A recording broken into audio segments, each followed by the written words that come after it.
Hi all, நீங்கள் ஒரு home மேக்கராக இருக்கீங்க, இல்லை ஈவினிங் மேலே ஒர்க் பண்ணுற ப்ரொஃபஷனாக இருக்கீங்களா? ஆனால் உங்கள் கரியரை ஐடி ஃபீல்டு சேஞ்ச் பண்ணி லட்சங்களை சம்பாதிக்கணும் அப்படிங்கிற ஆசையோடு இருக்கீங்களா? இதை பண்ணுறதுக்கு நேரம் ஒரு பெரிய தடையாக இருக்குது அப்படின்னு வருத்தப்படுறீங்களா? கவலைப்படாதீங்க, உங்களுக்காக என்ட்ரியில் full stack web development course launch பண்ணியிருக்கோம். அதுவும் இப்போ மார்னிங் பேட்ச் ரன் ஆகிட்டு இருக்கு. ஸோ இந்த பேட்ச்சில் நீங்கள் ஜாயின் பண்ணி live classes, live mentorship, export sessions with 100% placement அசிஸ்டோட உங்கள் வீட்டிலேருந்தே படிக்கலாம். அது உங்கள் ஃப்ளெக்சிபிள் டைமில். ஸோ இன்னும் வெயிட் பண்ணாமல் join Entri app now. Hi everyone, welcome to Entri elevate Tamil channel. உங்களோட கோடிங் ஸ்கில்ஸ் அண்ட் சாஃப்ட் ஸ்கில்ஸை நீங்கள் இம்ப்ரூவ் பண்ணணும்னு நினைக்கிறீங்களா? கண்டிப்பாக என்ட்ரி எலிவேட் தமிழ் சேனலுக்கு சப்ஸ்கிரைப் பண்ணுங்க, மறக்காம பெல் ஐக்கானை கிளிக் பண்ணுங்க. நம்மளோட சேனல்ல வந்து பார்த்தீங்கன்னா HTML, CSS, JavaScript இது மாதிரியான கோடிங் லாங்குவேஜஸ்க்கான ப்ராப்பர் வீடியோஸ் வந்து அப்லோட் பண்ணிட்டு இருக்கோம். இன்னைக்கு வந்து பாத்தீங்கன்னா ஜாவாஸ்கிரிப்ட்ல வந்து நம்ம எபிசோட் நம்பர் 5 வந்து இன்னைக்கு நம்ம பார்க்க போறோம். ஸோ இதுக்கு முன்னாடி இருக்கக்கூடிய எபிசோட்ஸ்லாம் நீங்க பார்க்கணும்னு நினைச்சீங்கன்னா டிஸ்கிரிப்ஷன்ல இருக்க லிங்கை வந்து கிளிக் பண்ணீங்க அப்படின்னா ப்ரீவியஸ் ரெக்கார்டிங் லிங்க்ஸ் எல்லாமே நீங்க வந்து பார்க்க முடியும். உங்களுக்கு full stack web development course join பண்ணணுமா? கண்டிப்பா டிஸ்கிரிப்ஷன்ல இருக்க நம்பருக்கு கால் பண்ணுங்க. அதுல ஒரு கூகுள் ஃபார்ம் இருக்கும். அந்த ஃபார்ம்ல உங்களை பத்தின பேசிக் இன்ஃபர்மேஷன்ஸ் நீங்க கொடுத்தீங்க அப்படின்னா கண்டிப்பா வந்து என்ட்ரி டீம்ல இருந்து கால் பேக் பண்ணுவாங்க. உங்களுக்கு full stack web development course பத்தி என்னென்ன சந்தேகங்கள் இருக்கோ அதை கேட்டு தெளிவுபடுத்தினதுக்கு அப்புறமா நீங்க கோர்ஸ்ல ஜாயின் பண்ணிக்கலாம். ஜாவாஸ்கிரிப்ட்ல ஆப்ரேட்டர்ஸ் கான்செப்ட் பத்தி நம்ம டிஸ்கஸ் பண்ணிட்டு இருக்கோம். ஸோ இன்னைக்கு நான் எடுத்துக்கிட்ட ஆப்ரேட்டர் வந்து பாத்தீங்கன்னா comparison operator. So comparison operator எதுக்காக யூஸ் பண்றோம் அப்படின்னு பாத்தீங்கன்னா, ஒரு வேல்யூக்கும் இன்னொரு வேல்யூக்கும் இடையில என்ன ரிலேஷன், ஸோ அந்த ரிலேஷன்ல ஒரு வேல்யூ இன்னொரு வேல்யூவை விட பெரியதா இருக்கா, சின்னதா இருக்கா, ஈக்குவலா இருக்கா அப்படிங்கிறத நம்ம வந்து பாத்தீங்கன்னா தெரியப்படுத்துறதுக்கு நம்ம இந்த கம்பேரிசன் ஆப்ரேட்டர் வந்து யூஸ் பண்ணலாம். ஃபார் எக்ஸாம்பிளுக்கு இப்ப வந்து நேரம் காலை 10 அப்படின்னா கண்டிப்பா நமக்கு ஒரு குட் மார்னிங்னு மெசேஜ் வரணும். ஸோ ஆஃப்டர்நூன் 2 அப்படின்னு பாத்தீங்கன்னா உங்களுக்கு வந்து பாத்தீங்கன்னா குட் ஆஃப்டர்நூன் அப்படின்னு சொல்லிட்டு எனக்கு ஒரு மெசேஜ் வரணும். ஆஃப்டர் 8 அப்படின்னா எனக்கு குட் நைட் அப்படின்னு சொல்லிட்டு ஒரு மெசேஜ் வரணும். ஸோ இந்த மாதிரி வந்து நான் ஒரு கம்பேரிசன் பண்ணணும். ஸோ அந்த மாதிரி கம்பேர் பண்றதுக்கு எனக்கு இந்த கம்பேரிசன் ஆப்ரேட்டர்ஸ் வந்து தேவைப்படும். ஸோ இதுல இருக்கக்கூடிய ஆப்ரேட்டர்ஸ் எல்லாமே பத்தி நம்ம வந்து ஒரு ப்ரோக்ராம் போட போறோம். அந்த ப்ரோக்ராம்ல உங்களுக்கு இந்த கம்பேரிசன் ஆப்ரேட்டர் பத்தி ரொம்ப தெளிவா புரியும். இன்னைக்கு நம்ம கம்பேரிசன் ஆப்ரேட்டர் பத்தி பார்க்க போறோம். ஸோ இந்த கம்பேரிசன் ஆப்ரேட்டரை எக்ஸ்பிளைன் பண்றதுக்காக நான் ஒரு 3 ப்ரோக்ராம் வந்து எடுத்திருக்கேன். ஸோ இங்க வந்து பாத்தீங்கன்னா first program eligible for vote. ஒரு பர்சன் வந்து ஓட் பண்றதுக்கு எலிஜிபிள் இருக்கா இல்லையா அப்படிங்கிறத செக் பண்றதுக்கான ஒரு ப்ரோக்ராம். ஸோ ஃபர்ஸ்ட் நான் வந்து லெட் ஏஜ் ஈக்குவல் டு 40 அப்படிங்கிற ஒரு மெசேஜ் கொடுக்குறேன்.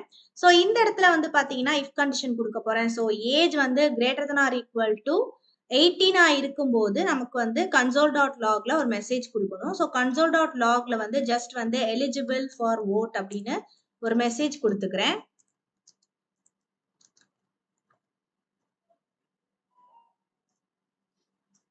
ஸோ நெக்ஸ்ட் வந்து இஃப் கண்டிஷன் முடிஞ்சிருச்சு. ஸோ எல்ஸ் பார்ட் வேணும் இல்லையா? ஸோ எல்ஸ் பார்ட் வந்து இதுக்கு ஆப்போசிட்டா கொடுக்கணும்.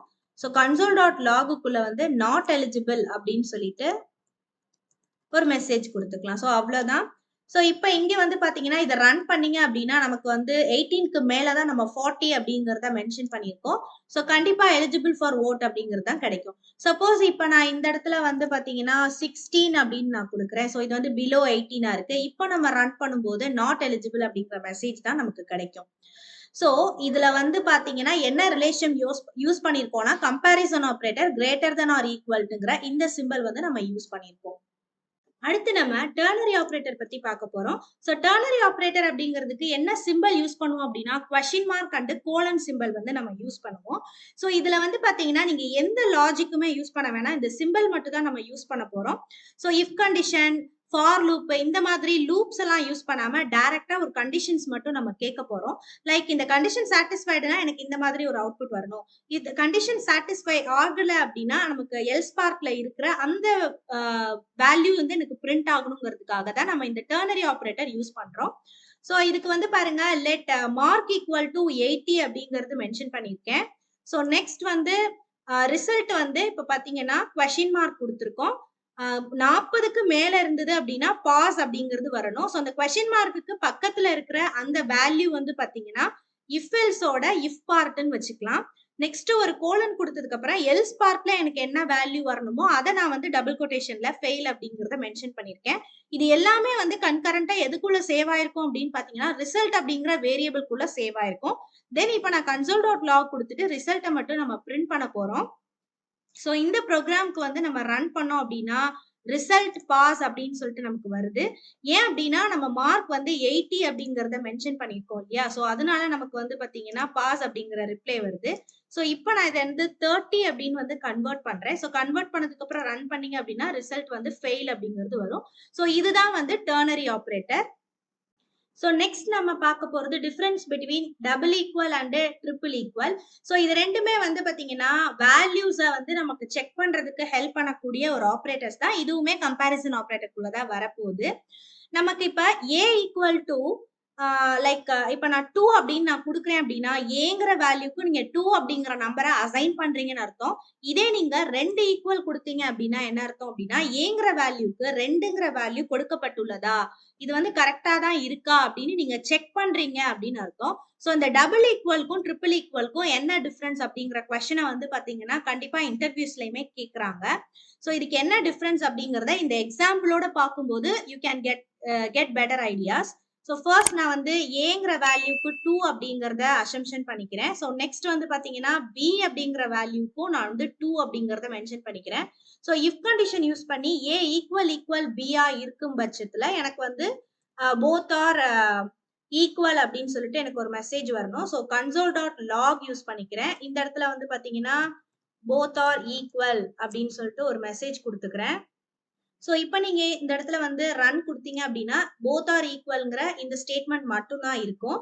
இங்க வந்து பாத்தீங்கன்னா இப்ப 2ங்கிற நம்பர் தான் நம்ம மென்ஷன் பண்ணிருக்கோம். சப்போஸ் இப்ப நான் வந்து இதுல வேல்யூஸ் வந்து 3 அப்படிங்கறது மென்ஷன் பண்ணிட்டு இப்ப எல்ஸ் பார்ட் வந்து இன்க்ளூட் பண்ண போறேன். சோ நெக்ஸ்ட் பாருங்க, நான் எல்ஸ் பார்ட் வந்து மென்ஷன் பண்ணிருக்கேன். சோ அந்த எல்ஸ் பார்ட்ல console.logல டிஃபரண்ட் அப்படிங்கிறது கொடுத்திருக்கேன். இங்க a ஓட வேல்யூ 2 அண்ட் b ஓட வேல்யூ வந்து 3ங்கறனால டிஃபரண்ட் அப்படிங்கிற நம்பர் வந்து மென்ஷன் ஆயிருக்கு. சோ இந்த மாதிரி ஃபர்ஸ்ட் நம்பர்ஸ் மட்டும் ஈக்குவலா இருந்ததுன்னா அதுக்கு வந்து நமக்கு என்ன கொடுக்கும்னா ஆன்சர்ஸ் வந்து மென்ஷன் பண்ணும். சோ அதை தான் நம்ம வந்து டபுள் ஈக்குவல்ல மென்ஷன் பண்ண போறோம். சோ நெக்ஸ்ட் நான் என்ன பண்றேன், சேம் வேல்யூ கொடுத்துட்டு இப்ப இந்த பிங்கிற வேல்யூவை நான் வந்து ஒரு ஸ்ட்ரிங்கா வந்து கன்சிடர் பண்ண போறேன். சோ ஸ்ட்ரிங்கா கன்சிடர் பண்ணணும்னா ரொம்ப சிம்பிள். நீங்க வந்து கொட்டேஷன் மார்க்குக்குள்ள என்ன வேல்யூ கொடுத்திருந்தாலும் கம்பைலர் வந்து அதை வந்து ஸ்ட்ரிங்கா தான் வந்து கன்சிடர் பண்ணிக்கும். இப்ப நான் டபுள் ஈக்குவலுக்கு பதிலா ட்ரிபிள் ஈக்குவல் கொடுக்குறேன்.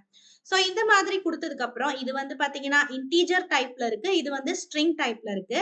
நம்பர்ஸ் வந்து ஈக்குவலா இருக்கு, பட் நமக்கு வந்து பாத்தீங்கன்னா டேட்டா டைப் வந்து சேஞ்ச் ஆகுது. இப்ப நான் வந்து ரன் கொடுத்தேன் அப்படின்னா நமக்கு டிஃபரெண்ட் அப்படிங்கிற அவுட்புட் கிடைக்கும். சப்போஸ் இப்ப நான் டபுள் ஈக்குவல் கொடுத்தேன் அப்படின்னா எனக்கு ராங் அப்படிங்கிற ஆன்சர் தான் கொடுக்கணும். பட் எனக்கு வந்து பாத்தீங்கன்னா டபுள் ஈக்குவல் கொடுக்கும்போது போத் ஆர் ஈக்குவல்ங்கிற ஆன்சர்ஸ் கிடைக்குது. அப்ப இதுல இருந்து என்ன தெரியுது அப்படின்னா நீங்க டபுள் ஈக்குவல் கொடுத்தீங்க அப்படின்னா அது நம்பரை மட்டும் தான் செக் பண்ணும். நீங்க ட்ரிபிள் ஈக்குவல் கொடுக்கும்போது நம்பரும் காமனா இருக்கணும், அதே மாதிரி டேட்டா டைப்பும் காமனா இருந்தாதான் நமக்கு வந்து கண்டிஷன் சாட்டிஸ்ஃபைடா வந்து அக்செப்ட் பண்ணிக்கும். ஹாய் கோடர்ஸ், இன்னைக்கு நம்ம ஜாவாஸ்கிரிப்ட்ல இருக்கக்கூடிய கம்பேரிசன் ஆப்ரேட்டர் எப்படி யூஸ் பண்றதுங்கிறத பத்தி நிறைய டிஸ்கஸ் பண்ணோம். நாளைக்கு வீடியோல அனதர் ஆப்ரேட்டர் எப்படி யூஸ் பண்றதுங்கிறத பத்தி டிஸ்கஸ் பண்ணலாம். நீங்க full stack web development course join பண்ணணுமா? என்ட்ரி ஆப் டவுன்லோட் பண்ணுங்க. அதுல full stack web development course பத்தின எல்லா டீடைல்ஸும் இருக்கும். நீங்க வந்து டிஸ்கிரிப்ஷன்ல இருக்க நம்பருக்கும் கால் பண்ணி இந்த கோர்ஸ்ல ஜாயின் பண்றதுக்கு நீங்க வந்து கேட்கலாம். Thank you so much. ஸோ அடுத்த வீடியோல நம்ம அடுத்த ஆப்ரேட்டரோட உங்களை நான் மீட் பண்றேன். Until this is bye from Meenal. Thank you.